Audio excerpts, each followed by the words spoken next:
Nos encontramos en la localidad de Puente Aranda, sector industrial, específicamente en el 6º piso, la terraza, y lo que vemos atrás es un ecomuro.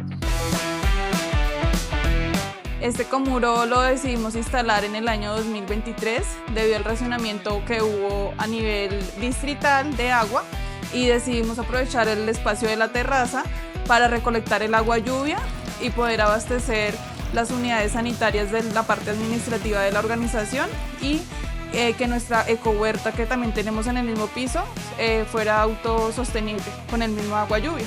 Hemos logrado ahorrar aproximadamente 3.000 litros de agua de acuerdo a nuestro sistema recolector, que después de los ecomuros pues pasa a los sistemas de recolección de los tanques que vemos al lado, para promover estilos de vida saludables entre los trabajadores, para que ellos se motiven no solo a comer saludable, sino también para que su bienestar mental y emocional pues mejore con todo el tema de las plantas. Hemos cosechado hortalizas, aromáticas, y cada año sale una convocatoria diferente.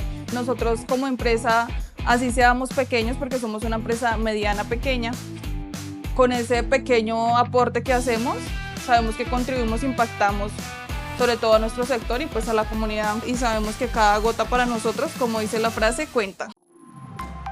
Sin ti no pasa. Alcaldía Mayor de Bogotá.